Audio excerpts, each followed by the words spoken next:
Live from downtown Detroit, home of WDIV and Click on Detroit, Local 4 News at 11 starts now. With millions planning to get together with their families for Christmas, tonight a new plan from the White House and a plea from the governor to battle the surging Omicron variant. But we begin with a deadly police shootout near Flint that has a sheriff's deputy and a police officer in the hospital tonight. The deputy and officer were shot while chasing a suspect on foot. This happened in Burton. The prosecutor in Genesee County says the suspect tried climbing a fence, but that collapsed on him. When the deputy and officer tried to pull the fence off of him, the suspect opened fire. They returned fire, killing the suspect. Victor Williams is in Burton tonight with the latest.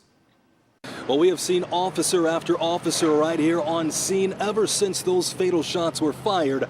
Now many hopes and prayers are with the officers who were involved. We've been here for 15 years, and this is the craziest thing I think has ever happened. It was an unpleasant surprise for Jerry Babcock and his wife Yolanda hearing that a Burton police officer and Genesee County Sheriff's deputy were shot Tuesday afternoon. It's crazy to know, something like that happened so close to here. There's a man dead, one in critical condition, and the other one recovering. Just to know that happened a block from here, and in daylight, it's pretty crazy. The officer and the deputy responded to the area of Barnes and Bristol Road for calls of shots fired.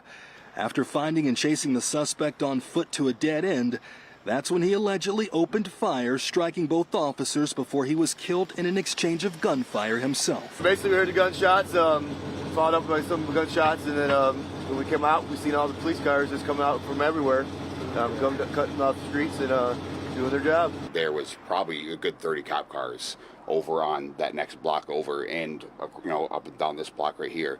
So it was just like that. They were here. While the investigation continues, Burton residents as well as the city's mayor are praying for a full recovery. We're sending out prayers and positive vibes and everything for the families and the officers, and hoping that everything pulls through for them at least. Our thoughts and prayers go out to the families of our officers that were true heroes today, protecting our residents of a senseless act. And we'll keep you updated on the condition of the officer as well as the deputy, along with the current standings of the investigation. In Burton, Victor Williams, Local 4. All right, Victor. Tonight, President Biden promising millions of free at-home COVID testing kits, more testing sites, and military troops to aid hospitals as COVID cases surge across the country yet again. Let's bring in Mara McDonald tonight, who's downtown and following the governor's push here in Michigan to get booster shots in arms. Mara. Hi, Jace. The governor says she expects to see some pretty awful COVID infection numbers in this state over the next 4 to 6 weeks. Now, that said, she also said she doesn't think that sweeping mandates are going to force people or encourage people to get vaccinated. With the Omicron variant on the move, the federal government says it will be distributing 500 million at-home COVID tests to any American who wants one at no charge. And the president once again calling on Americans to get vaccinated. Get vaccinated now. I promise you, it saves lives. And I honest to God believe it's your patriotic duty. The latest CDC stats, in the vaccinated, there are 6 COVID deaths per 100,000 people. If you're vaccinated, that drops to 0.5 deaths. And if you're boosted, 0.1.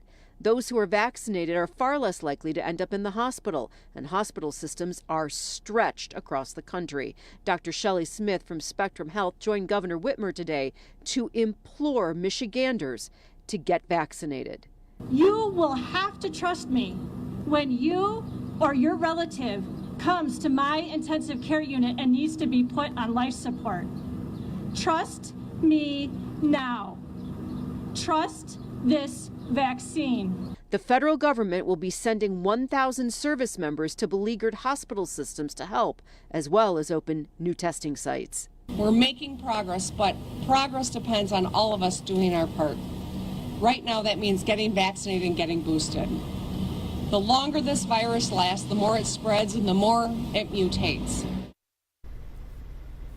Back here live, the state of Michigan may not be planning any mandates, but tonight cities around the country are taking action. For example, in Chicago, it has instituted what essentially amounts to a vaccine passport. You will have to show proof of vaccination in order to get into places like restaurants or gyms. The city of Atlanta instituting an indoor mask mandate. And New York City right now trying to figure out what its iconic New Year's Eve celebration in Times Square is going to look like, or if it's going to happen at all. We're live downtown tonight. I'm Mara McDonald. Jason, back to you. Yeah, and you wonder if that's just the beginning. All right, Mara, thanks. If you're a fan of waking up to wind chills in the teens, well, we'll have some great news before you fall asleep tonight. Yeah, we have a cold front coming through, Jason, and it is going to drop those temperatures. But as I told you last night at 11, I promise you, the stupid cold that's up north, we're talking about actual temperatures in the single digits and teens. That's not coming here. Right now, temps have actually stayed steady, even come up a degree or two since when I last saw you at 6 o'clock. But look at the wind now. Wind is from the west here at Pontiac at 26 miles per hour. That's a continuously blowing wind. That's not even the gust.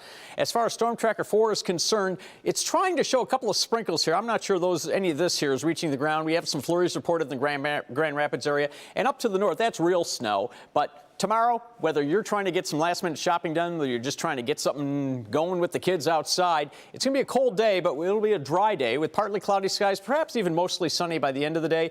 31 only for the high, but the wind chill around 20 degrees. It's going to be a cold one. So coming up in about 10 minutes, on Thursday, some of you may be doing a little bit of shoveling. We still have showers on track for Christmas Eve. And if you missed it earlier, we have a bit of a change to the Christmas Day forecast. All that coming in about 10 minutes, Jason. All right, Paul, we'll see you then. A Utica Schools bus driver is charged with driving a bus full of kids while she was drunk. Prosecutors say 48-year-old Nicole Dillard was driving nearly 50 kids last week from Henry Ford II High School. That's when she crashed on Hall Road near Shaner in Sterling Heights. No other vehicles were involved, but some students were hurt. Investigators say Dillard's blood alcohol level was above the legal limit. Her bond was set at $50,000. Disgraced former Detroit City Council President Charles Pugh is set to be released from prison tomorrow. Pugh pleaded guilty to sexual misconduct in 2016 for having a sexual relationship with a 14-year-old boy in 2003. He was sentenced to 5.5 to 15 years in prison. Pugh was granted early parole in August. Once he is released, he will have to register as a sex offender. Governor Gretchen Whitmer has been cleared of 2 campaign finance complaints against her and her 2022 campaign committee. The complaints centered around the governor's use of campaign funds to pay for a chartered flight out of state, as well as accepting donations that far exceeded campaign contribution limits due to recall efforts. The Michigan Department of State ruled the governor's use of campaign funds to pay for that charter flight to Florida was not a violation because it was for her physical safety, citing ongoing threats. And while there was no violation for taking contributions above the limit, the department did say it would welcome a request to revisit and potentially revise the decades-old policy.